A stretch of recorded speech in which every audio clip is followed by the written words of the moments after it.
It's time for the Rick Smith Show. Now, here is the voice of the working class, Rick Smith.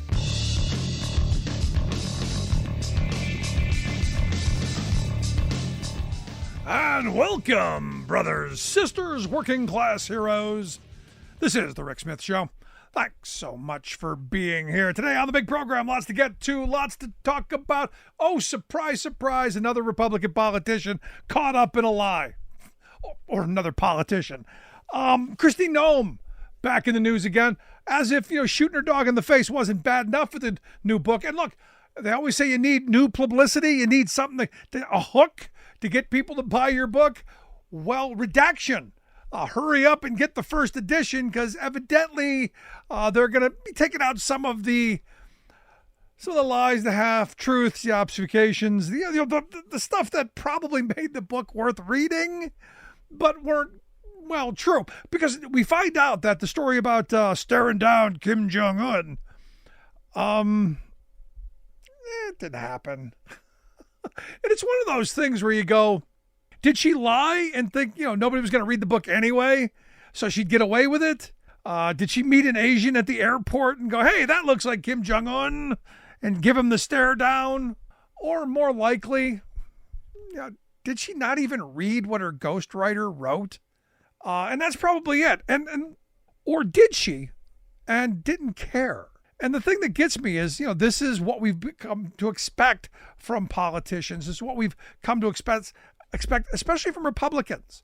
In the Trump era, what this generation of Republicans, who used to be the law and order crowd, who used to be the honesty people, personal responsibility folk, now it's the spaghetti theory. Throw a bunch of you-know-what against the walls and hope nobody pays attention after you have to go, well, that wasn't really true.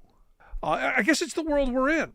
I guess we're inundated with so much that, that idea of there's no such thing as bad press. We'll see. This may endure her to Donald Trump. This may be her key into being the VP choice, since there's no low. There's no low. And I look at this and I go, it's us. It's what we've come to expect. It's what we've rewarded over the years. So am I surprised? No. And look, I blame our news media for a lot of this, because, hey, we feed into it. I was reading this interview over at Semaphore, and they were talking to the executive editor of the New York Times, is Joe Kahn.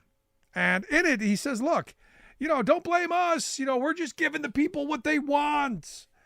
We're sure we're not talking about saving democracy or high-minded stuff. People just, they want what they hear. They want what they want. The old Kink song, give the people what they want. And I don't know that I agree with that when you're talking about the news media, with our news meter, because I don't know, should editors use polling to give people what they want, or should they be giving us what we need, information about, what's going on? Like an all-out frontal assault on democracy. Should we have a media culture that informs us of what's going on, instead of just what seems popular, what the pollsters who rig these polls to get the responses that they want, feed them? And I've always said about our corporate-controlled mainstream media, they're going to bend to the moneyed interests, because that's who pays their salaries. And they're going to bend toward, well, not having to do much work. Because there are few of them, they're overworked, underpaid. And if you make it easy for them by going, hey, there's a poll, we're going to give people what they want and reinforce the narrative already out there. So am I surprised? No, not at all. Am I surprised our media doesn't give us what we need? No, because it's a for-profit industry. And, you look at the fact that, right now inflation is and immigration are the two issues that they're focused on. Because, again, the narrative from the right is, we've never seen such inflation. And, these protests on college campuses, we've never seen such a thing. And you go, yeah, it was your grandparents and parents' generation who saw all that. We've got people alive who remember much worse things on college campuses and much worse inflation. I had someone the other day tell me, we have never had higher mortgage rates than we have right now. Really? I actually know someone. They're still alive. Their mortgage rates were upwards of 18% back in the late 70s, which is a bit higher than where we are now. But it's this sensationalism that we get from our media structure. It's the clickbaiting that we need. I happen to be reading a story about a kid in Minneapolis, worked at a Dairy Queen. 20-year-old kid, assistant manager of this Dairy Queen, sees a blind guy drop a $20 bill on the ground. Sees a woman pick it up, stuff it in her purse. He says, "Look, give it back, or we're not going to serve you." And ultimately threw the woman out. And I got to tell you, as I was reading through the story, my mind kept going to the place where I fear it's going to go. That he's going to get fired for doing what all of us think is the right thing, telling this woman to hit the bricks. But no, this story was better. This story said, look, the kid reached into his pocket, gave the blind person, the $20 and made them whole. Took it on himself to be a decent person. I know that's not what we, the people, want to hear, but those are stories we need. We need to reward. But instead, you get little snots like the kid at Ole Miss who was making monkey noises at a black woman during a recent protest, and how he got thrown out of his fraternity, and that's justice. No, it's not justice. I guarantee every one of those kids in that fraternity were doing the same thing. When I was a kid, that would have happened. There would have been repercussion. Somebody would have popped him right between the eyes. But we don't do much of that anymore. We don't hold people accountable. And that's a problem with our media as well as with us. You know what I'd like to hear from my media? I'd like to hear that we're going after the corporate criminals who are robbing us blind. I'd like to hear how workers are getting screwed in the workplace. I would like to know how we save our democracy.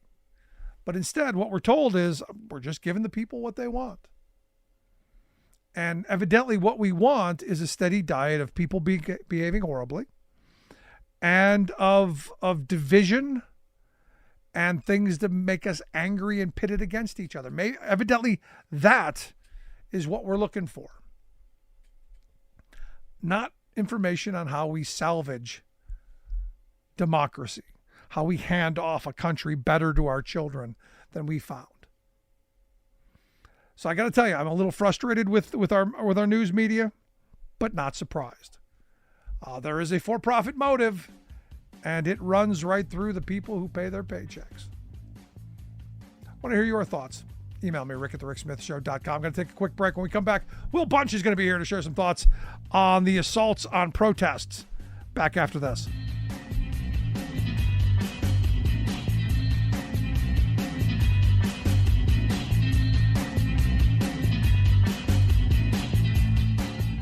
We are AFGE, the American Federation of Government Employees. We represent 700,000 federal and D.C. government workers who are the vital threads of the fabric of American life. We support our nation's military. We take care of our nation's veterans. We protect our nation's borders. We respond to our nation's crises and natural disasters. We provide services to our nation's seniors. The American Federation of Government Employees. We work for America. We are AFGE, the American Federation of Government Employees. We represent 700,000 federal and D.C. government workers who are the vital threads of the fabric of American life. We support our nation's military. We take care of our nation's veterans. We protect our nation's borders. We respond to our nation's crises and natural disasters. We provide services to our nation's seniors. The American Federation of Government Employees. We work for America. Welcome back to the Rick Smith Show. Now, here is Rick Smith. So recently, EU investigators raided Dutch and Polish offices of security scanner maker NukeTech a case reportedly that hinges on China's massive subsidies to their firms, which undercut European companies. So the question becomes, is this a move that is the beginning of the EU finally standing up to itself, for itself against mercantilist China and the trade practices, or is this just a show? And here to share some thoughts on where this is and maybe how it affects us, I've asked our friend Emily de la Bruyere to come talk with us. She's the co-founder of Horizon Advisory, their website, horizonadvisory.org. Emily, thanks for taking time for us. It's awesome to be here. Thank you. So is this rating, is this something we should be paying attention to? Because I know there's been a lot of lip service over the years coming out of the EU. We got to stand up to China. We can't keep letting them steamroller over us. Is this a big deal or not? There's this constant up and down in Europe's response to China, which is the ultimate ping pong game. And the problem is right now, there are just also so many indicators of Europe trying to play nice with China. And it's tough because they know that what Beijing is doing is wrong and is against their interests, at least trade-wise. And Europe gets trade policy better actually than the US does, but they're not willing to do anything assertive about it. So you'll get these raids, but at the same time, every major European leader is out there meeting with Xi Jinping. Yeah, and look, because people want the cheap stuff. I mean, ultimately, it's that drug that we've been, for a couple of decades now hooked on. We want cheap stuff. It's the Walmart, cheap stuff through better living through cheap stuff. And you go, no, it's actually worse living because, we don't have jobs. Yeah, they want cheap stuff, and especially in Europe's case, they want the Chinese market. Every major European company out there, like the Airbuses of the world, they want to sell into China. And they have strong relations and a lot of influence over their national governments. And so they're out there saying, hey, no, we got to play nice. Let's have close ties. And the combination of those two things, like the economic benefit of goods from China and this push for the Chinese market, even for companies that are never going to get the Chinese market because that's going to Chinese companies, that's enough to keep Europe playing ball. No, this is, look, I've been arguing this for years because as you were talking about access to Chinese markets, I remember GM built a $2 billion production facility there in hopes that they would be able to sell those vehicles there. And sadly, a lot of those came back here, early 2000s. And I remember talking to GM workers who at the time were fighting against this because they knew we're not getting access to that market. And if we do, there aren't a lot of people who are going to be able to buy the products that we make. So it seems like kind of a fool's errand. Yes, and it's happened time and time again. And the story is always that an international company goes in and maybe they get to sell into the Chinese market for some period of time, but they had to go in partnership with a Chinese company. Oh, wait, now that Chinese company has the same capabilities, the same product as the international one, and the international company is forced out. And then not only do they lose the Chinese market because of that, but the new Chinese champion with state subsidies and having cheaply acquired whatever crown jewel technology the foreign company had goes out and captures its global market. Yeah, or captures the company entirely and grabs that name. I mean, as consumers, I've heard this argument thousands of times. Well, I just want to have the choice. We should give American consumers the choice of buying a Chinese product that's a little bit cheaper, an American-made product is a little bit more. But in most cases, I don't have that choice because there aren't that competition seems to already have been killed off in a lot of industries. Yeah, because that's an idea of free, fair competition that China doesn't want. And so if one side is looking for that, which is effectively cooperation, and the other side is looking just to, as you said, steamroll, then, we're going to end up with only the Chinese good. Now, the argument that, people have made, well, we need this is for diplomacy. We're going to undo all of these years of working together. And I'm going, I don't think we were working together. I think we were getting taken. I think we were getting taken to the cleaners. Yeah, we weren't working together. And also, we haven't been reaping the benefits of a free trade system. That's the other line I get. Oh, wait, if we compete with China now, that's going to be super inflationist. It's going to bring about all this protectionism, and we're going to do away with all the economic rewards of decades of free trade. It's like, no, what are you thinking? There hasn't been free trade. It's been China distorting markets this whole time. And any benefit we've gotten has been artificial and short-term, and we're losing. Artificial and short-term. Short-term being the key to this. Because, yeah, we got a lot of cheap stuff early on. I don't know if you've noticed. I hear people complaining all over the place of how things aren't cheap anymore. Yeah, and also the cost of a good, its price is relative to how much resources the person buying it has. And our resources as a population, as a country, are going down the more China takes our jobs and our productive capacity and our potential for economic growth. So even if Beijing is giving us cheap goods, we're paying for those out of a total pie or a total budget or a wallet that's shrinking because of what China's doing. You know, I hear what you're saying, and I know there are people out there going, well, that's protectionism. And I say all the time, yeah, I'm a protectionist. When I leave my house, I lock the door. I'm not an isolationist. I don't have a giant moat around my house. So I think we should be protecting ourselves against people who are going to cheat, against people who are going to manipulate the market in a way that benefits them and harms us. But what do you say to the person who goes, well, you know, or what do you say to my argument? If we're dumb enough to let them do it, they're dumb enough to do it. Let's stop letting them do it. Exactly. When all of the intellectual property theft was going on, the line that I had for years, because we haven't heard a lot about that over the last couple of years, but it was hot and heavy for a while, about 10 years ago. Oh, intellectual property theft, you know, they're stealing all this stuff. That was the thing. And I would go, so you went there. If U.S. corporations are dumb enough to go there, give a majority of their control of their interest to a Chinese company, and then get ripped off, that's their problem. They did this. There's a country that protects your property rights, and you left it. Yeah. And at the same time, we need companies because we need to be making things. We need to have an economy. And, you know, so like American companies sold us out 100%. But at the same time, we need industry. Right. I agree. And like, I'll take prodigal son, like I'll take them back if they can figure this out and be on the right side. 100%, no problem. But they need to figure it out. And it's just crazy too, because you have so many companies that have started saying the right thing. And it's a question I get all the time is, okay, but like Apple is talking about how they need a secure supply chain and they're moving out of China. So isn't like Main Street USA moving in the right direction?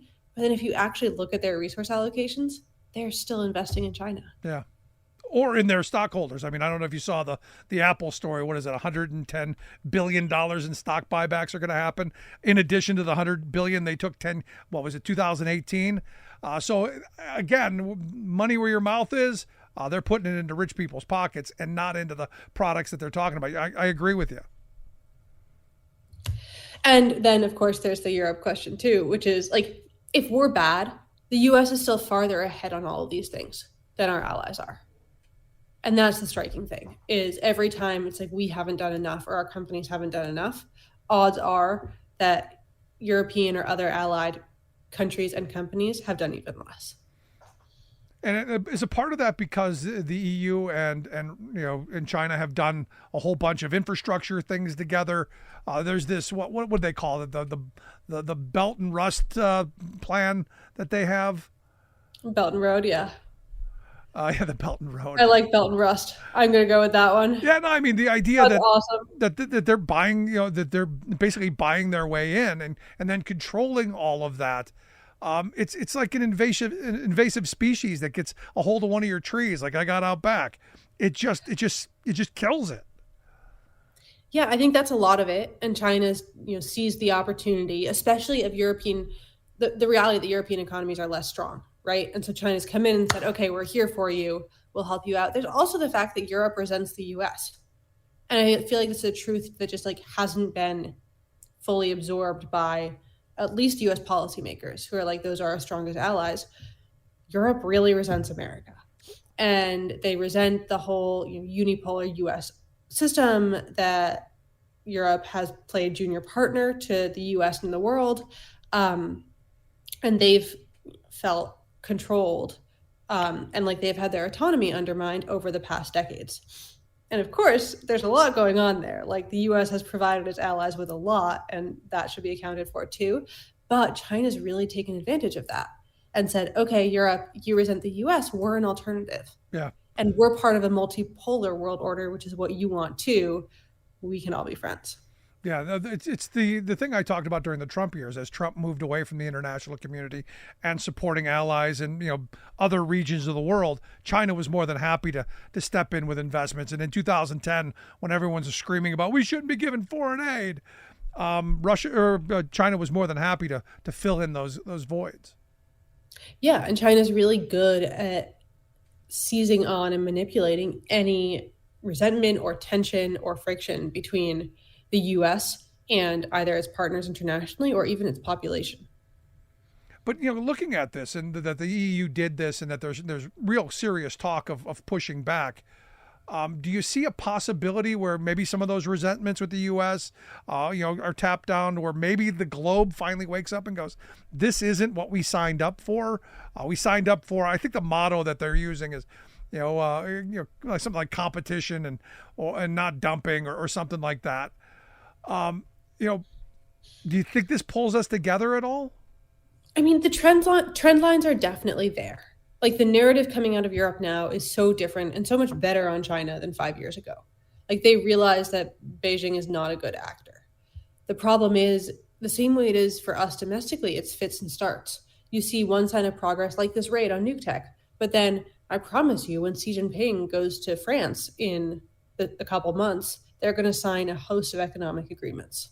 And like you had Italy, they pulled out of the Belt and Road, but now Italy's leadership, Belt and Rust, sorry, I should correct myself. I love that. But now Italy's leadership is like, oh, actually, we want to be friends with China. We're going there this summer.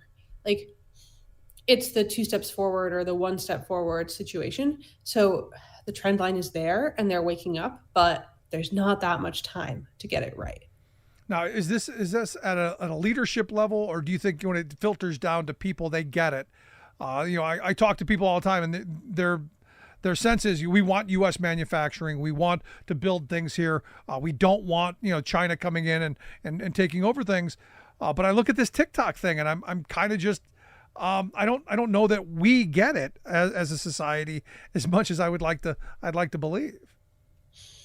I think that on the Europe front, there is a messaging problem on the US end where both people and leaders in Europe, even if they recognize China's threat, they think that there's a difference between the threat China poses to them and the threat China poses to the US. And so they stop short of a certain point because they say that's America's problem. We don't care about the great power competition. We just care about trade rules or human rights or whatever. And they don't realize that, like, in China's front, you can't disentangle those. And the threat is all there. So I think that's a big problem. And part of that, and a lot of the Europe question, is on the US to be better at messaging and leveraging our influence and leveraging our power to bring our allies to where they have to be. Have we done any? Look, I know Trump, put the trade barriers up, some tariffs. Didn't have much of a follow-up game to that. And I know Biden has kept those. Are we, in your estimation, doing what you do, are we moving in a better direction? Clearly, there's always more that can and should be done, but are we at least moving in a better direction? Sure. Yes, sure. Maybe, but it's so slow, right? It doesn't keep up. The problem is it doesn't keep up with China's power. Right. No, but here's the thing. If you were to wave a magic wand and go, we're going to fix all this stuff, wouldn't it cause, massive disruptions? I mean, if you're the leaders of these countries, you got to know when prices go up, people are going to lose their mind. Kind of look around at prices have gone up. People are losing their minds. Only they're looking at the wrong people in most parts, but it's going to cause some kind of disruption. And I don't think leaders are really leaders and want that. Exactly, because also they're probably going to lose their elections. And it's a sad situation, but I don't think today's slate of leaders is able to say our election is less important than the future of our country. That speaks volumes to where we are. But, I know someone will say, well, have we ever had those kind of leaders? And I'm sure we have. But with today's social media and the kind of instant propaganda that we see coming out of, I don't know, something like TikTok, I see the forces being a little bit greater than they've ever been. Exactly. And there isn't the cushion, right? Like, you used to be able to do something, and then there was at least some time to message it or for the effects to show, and now it's right there. And not only is it immediately there for the population to seize on, but it's also immediately there for the U.S. adversary to seize on, as you pointed out with TikTok. But at a certain point, the leader has to decide that they don't care, and they're still going to do the right thing, and they're going to step up. And honestly, maybe the American population is going to respect that, because that's what a leader should do. No, and the hope is that they do it before it's too late, because it's not too late. I mean, as I've been looking at some stuff, we've been trending somewhat downward on the amount of stuff that comes in from China, just not at a pace I think that really is fast enough that's going to help us long term. Yeah, and the problem with those numbers too is in many cases that they miss that China's sending goods to the U.S. through other parties. Like, what's the China-Mexico trade and then Mexico-U.S. trade, and how have those volumes changed when it looks like China's going down? No, it's an excellent point. But, as we're looking at new technologies, as we're looking at, automobile production and, wind turbines and all this stuff, I keep saying I'd like us to be at the front of that. I'd like those to be the jobs my children and grandchildren get, instead of losing those entire industries, as sadly we have done over the past 20, 30 years, to where every advancement forward seems to be those jobs being outsourced and our billionaire class reaping the benefits. And that is where there's an optimistic story. There's a whole new industrial revolution happening. So we do have the chance to kind of, it's not even catch up, but like to start fresh in, for example, new energy industries. The issue is that right now China controls those entire industries. Thanks for making me happier. So last question I've got for you. What should people do? What should I do? What should we be doing? Obviously, this is a messaging thing. Obviously, this is a political issue because bad policies and bad ideas got us here. How do we get out of it? Well, it's partly our consumption, right? Like, we have a voice with what we buy and what we use. And buying things made in America, and actually made in America is a part of it. But also, like, it's an election year. And making this the number one issue, or a number one issue, that goes a long way. Because every politician currently running for election should think that they have to have a good track record on China if they're going to get reelected. Yeah, no, if we can get more Sherrod Browns, I'd be thrilled with that. More Bob Casey's, I'd be thrilled with that. But Emily, I appreciate the thoughts and the time. As always, great stuff. Thank you. Great chatting. Our good friend Emily de la Bruyere. I want to hear your thoughts. Email me, rick@thericksmithshow.com. Also, make sure you check out her website at horizonadvisory.org. Quick break. Right back. Stick around.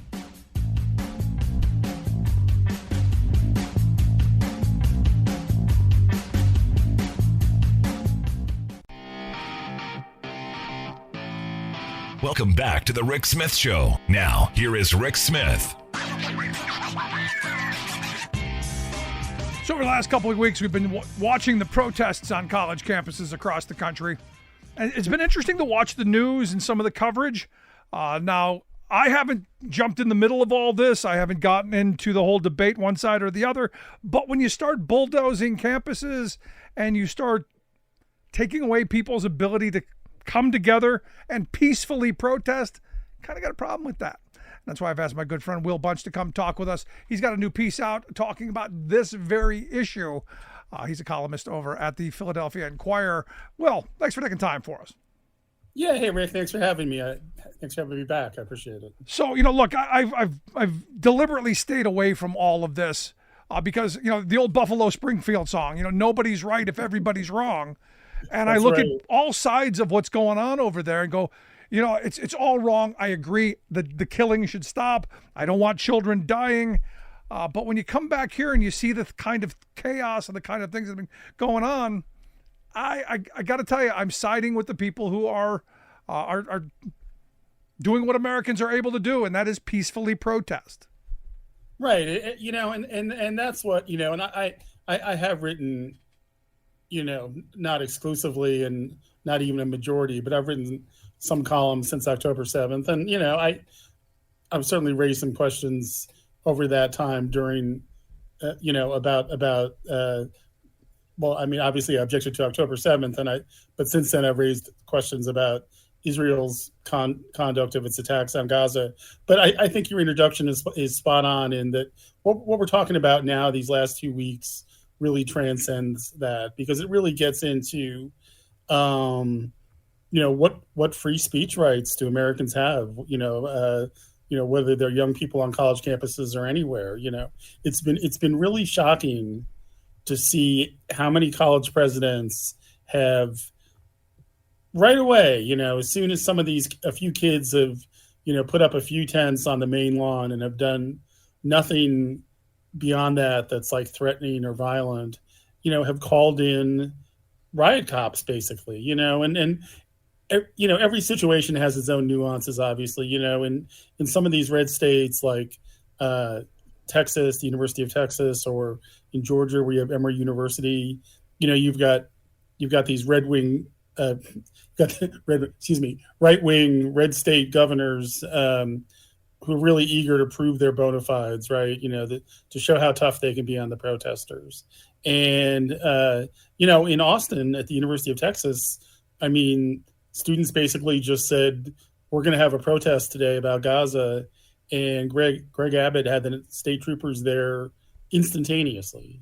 It's like they hadn't even done it. And he said, well, we're fighting anti-Semitism. Well, they hadn't said anything yet. He didn't even wait to hear what they're going to say. And then the other question is, should people be met with riot cops for what they say? When does it cross the line? It's complicated, right? Because civil disobedience, certain forms of civil disobedience, you go into it figuring either you could be arrested or in some cases definitely expecting to be arrested, right? So like when you, as opposed to setting up tents, if you take over a college building like these kids at Columbia did, you can expect at some point, if you don't leave, and I support that. You find the door. Look, we're not catering. You're taking over a building. That's never going to happen. But in public space, but even there, the response, Rick, was so militarized. If you look at that situation at Columbia, hold on, Will. I've spent a lot of time studying the history of labor and the sit-down strikes of the 30s. Those guys were met with baseball bats and clubs and beaten senseless. So I'm going to look at this a little differently probably than you are. They shouldn't have taken over the building. They should have gone when they were supposed to. Look, there's a place on public space to protest, in my view. Yeah, right.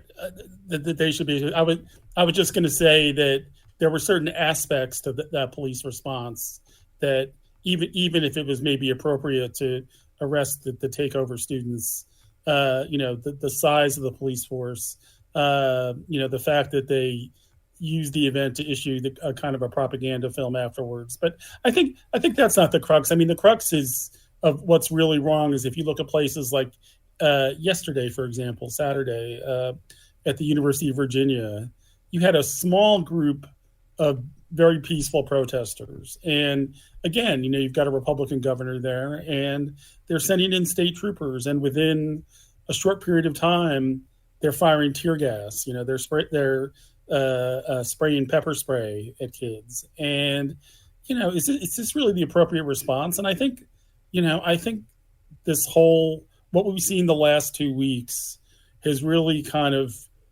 brought some clarity to some problems that have been going on for a long time. One is just, the over-militarization of our police. And this is something we've been talking about for the last 20 years, but it really was apparent, I think, in this response. But the other thing is, it really raises some questions about the way our universities are governed. A lot of critics say that too many modern universities act like they're hedge funds and maybe real estate management companies, and they have this academic thing going on the side. It was clear that a lot of these college presidents were looking to achieve three things. One is, get their kind of McCarthyite Republican critics in Congress off their back, because Republicans are trying to make as much political hay out of this as possible.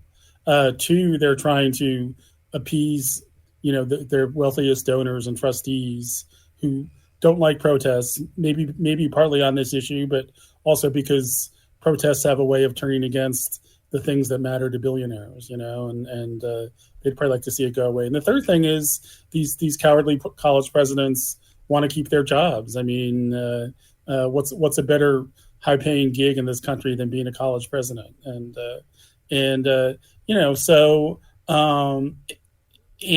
what it does when they instantly call the police on campus to break these things up.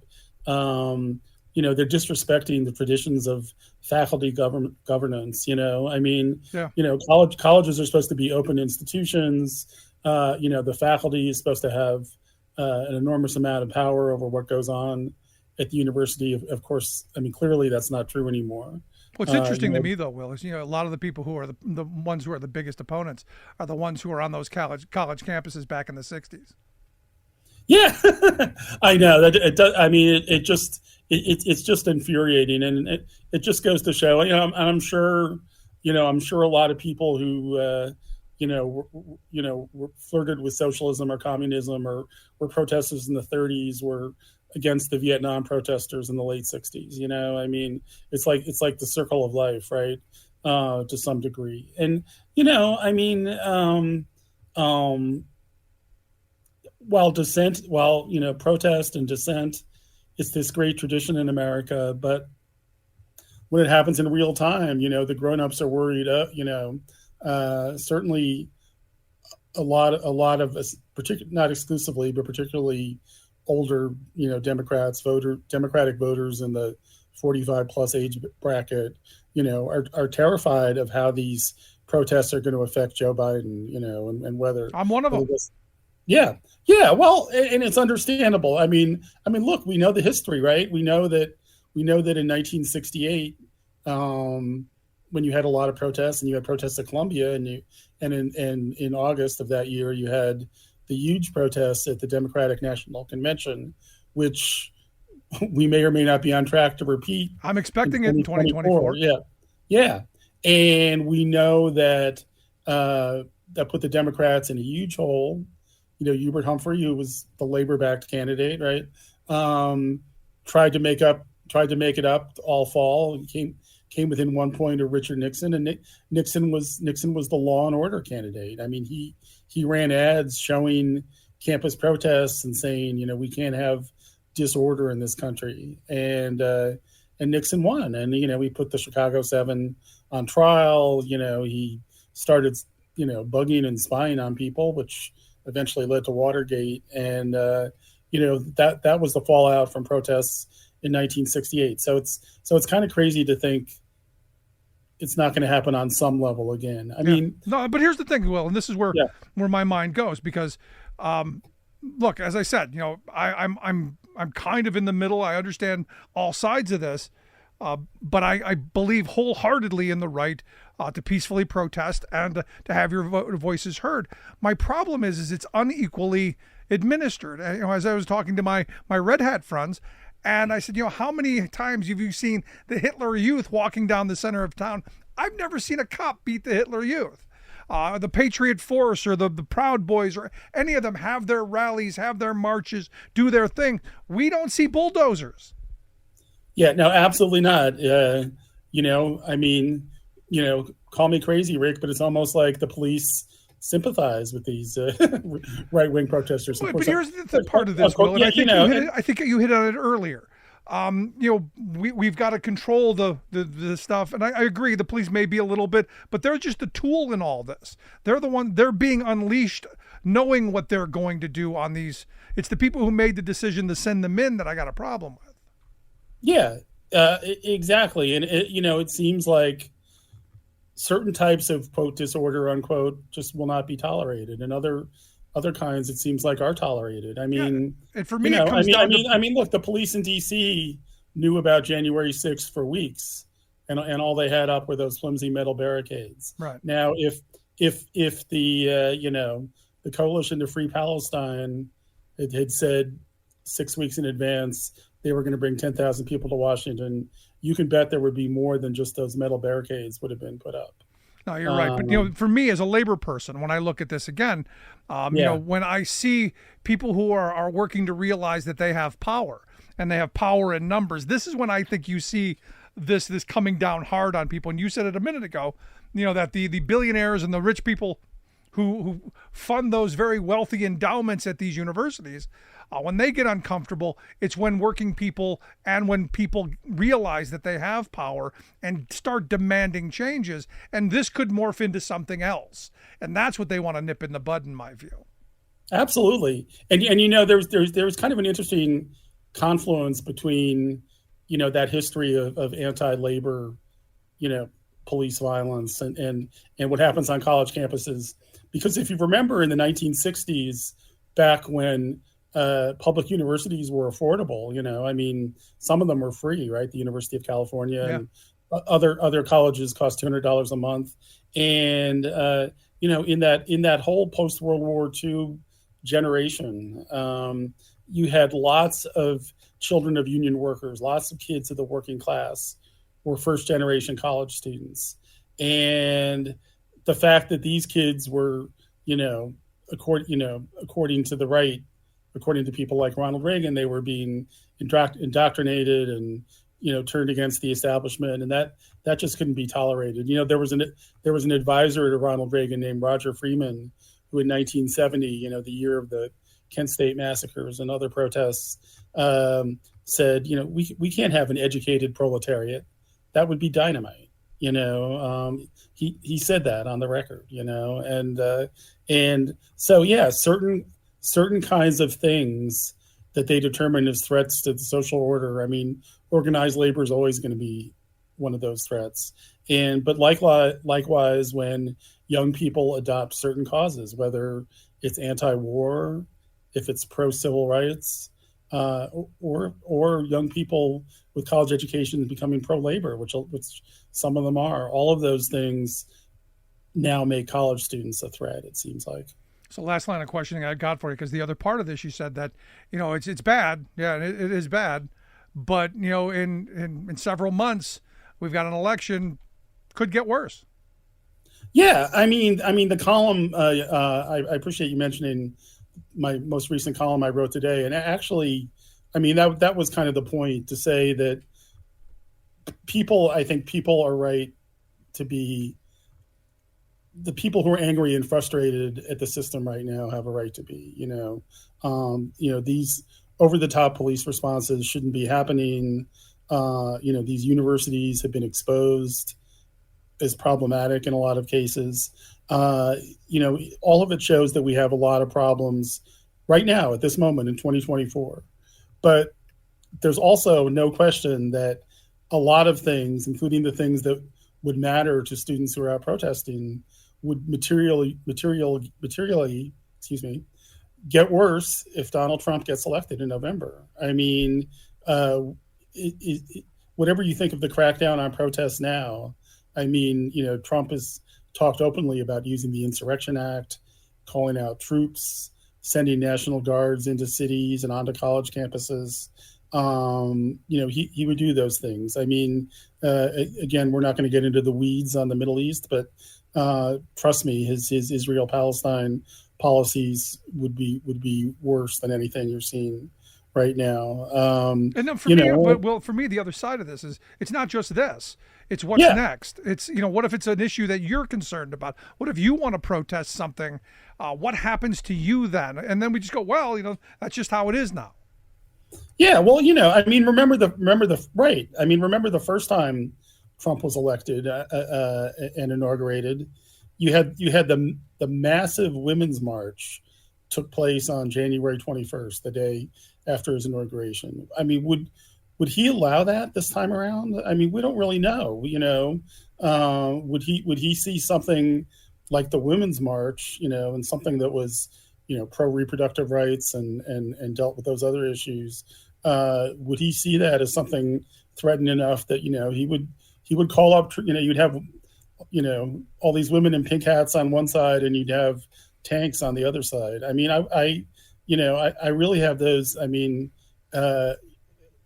They've said so much on the record. It's not paranoid to have those kind of concerns about about a second Trump presidency. No, you are spot on there. Will, as always, great stuff. Hope folks will take a look at the opinion piece over at the Philadelphia Inquirer. Like Attila the Hun, Trump is poised to ransack a moral, decadent U.S. empire. Will, as always, great stuff, man.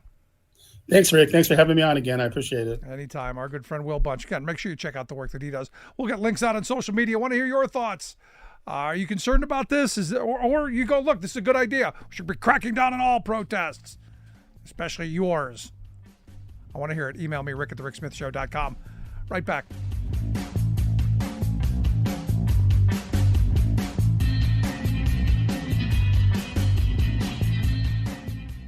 I'm Rick Smith, and this is Labor History in 2.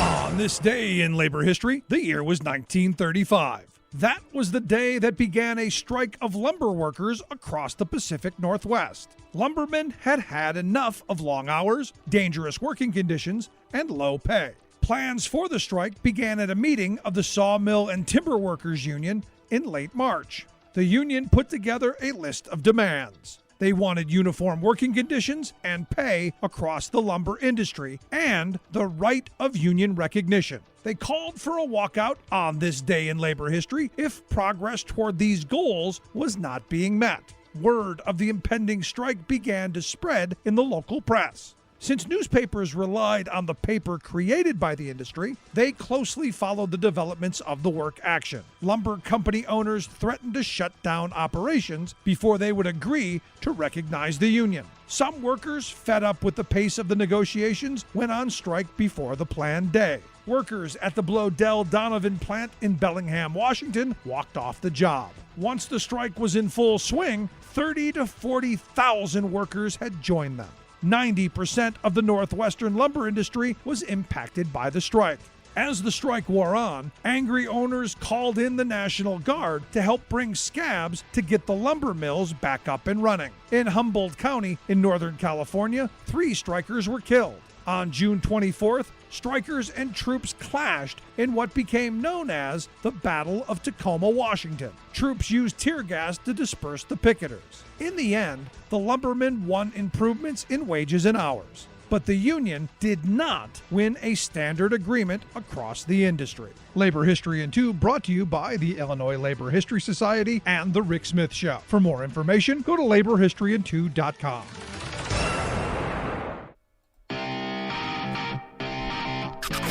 You're listening to The Rick Smith Show, where working people come to talk. So today I'm going to wrap the program up with something a little personal.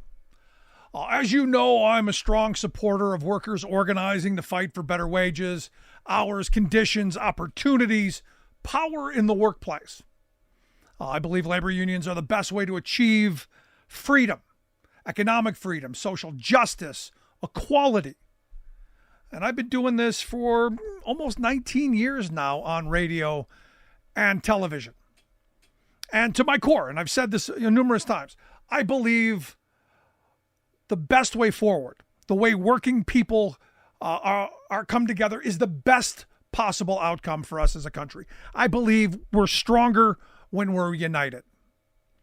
I have carried a union card in my wallet for 35 years now, and do still to this day. And I'm proud of my union and have for those 19 years on air, shared that pride. And over those years, look, like anything, I've had disagreements. I've had dust-ups with union leaders or politicians, or I've had problems with people over the years. You do this long enough, you're going to upset someone, you're going to step on some toes, you're going to need to come back and reevaluate. And recently I had, let's call it an encounter with Teamsters President Sean O'Brien. It seems President O'Brien has taken offense to my disagreeing with his platforming Donald Trump, and in front of a crowd of Teamster leaders at a cocktail party here in Pennsylvania, was quite vocal about that disagreement. I approached him in the hopes of getting Teamster voices to come on this program and talk about all of the incredible things my fellow Teamsters are doing to make lives better. The organizing on the ground, the legislative work that's being done, the community organizing that's being done, all of the things that are being done to make lives better. President O'Brien, long story short, informed me that the only way I was going to have a relationship with my union of 35 years was to come on air and apologize. It seems he thinks I was talking, let's use the word smack. We all know what S word was actually used, but for the FCC, we'll use smack. So I'm here to apologize for if he thinks I was talking smack. But before I get into that, I think it's important to understand the context. Have I talked smack about President O'Brien? In the world I grew up, talking smack meant you were lying. You were making something up or just generally being dishonest or saying things that weren't true. The other part of talking smack was doing it behind someone's back. Now, the reality is anything I've said about anyone, done right here. Clearly not behind anyone's back. I personally fundamentally believe platforming a wannabe dictator is wrong. And I spoke about that. I spoke about the Teamsters president's pilgrimage to Mar-a-Lago being a stupid thing to do. Allowing Trump to use thunder and lightning, the horses, as a backdrop for Trump to rant about E. Jean Carroll. Thought that was a bad idea. Playing footsie with Trump is a bad idea. I viscerally disagree with these decisions and said so. Is that talking smack? Not in my world. That's called a disagreement. And on this point, we fundamentally disagree. It's one of the things that I love about workplace democracy, about unions, is we can disagree on things and still work together to make workers' lives better. That should be the focus. But truth be told, the O'Brien administration has been hostile towards us from the very start. They don't support this program and they don't respond for guest requests. And this predates the talking smack accusation. In fact, I did reach out to get President O'Brien on this program to talk about why you would go to Mar-a-Lago, why you would platform Trump.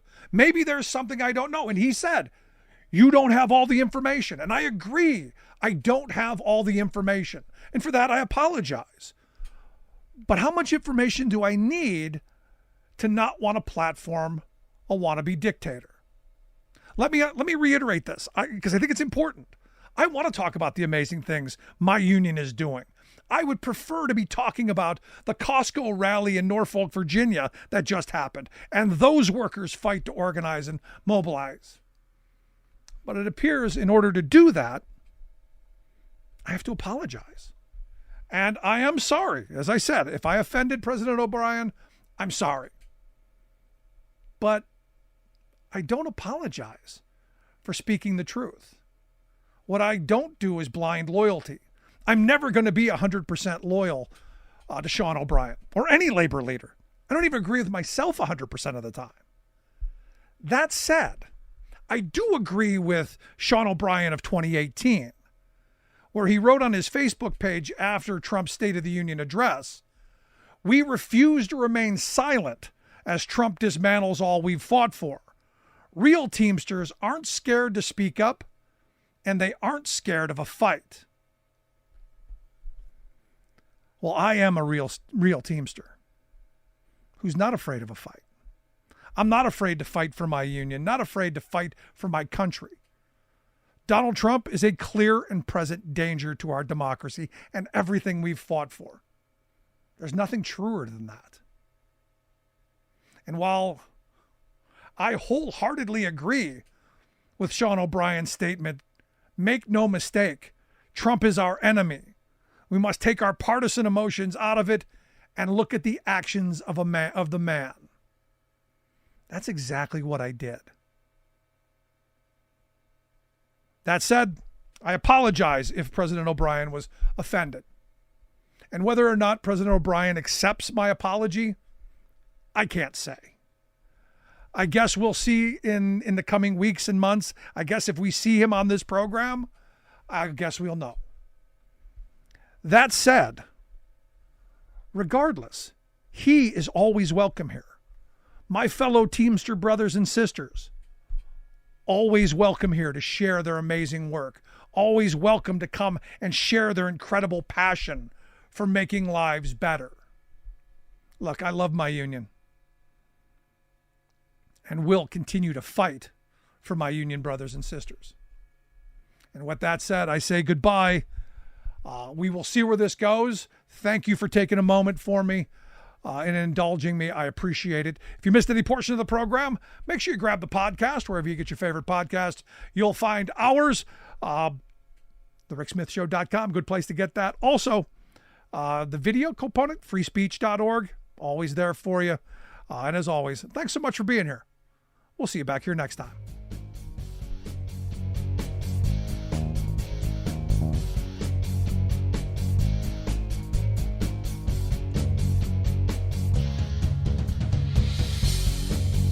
You've been listening to The Rick Smith Show.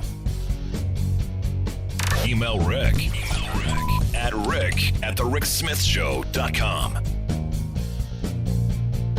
Until next time, this has been The Rick Smith Show, where working people come to talk.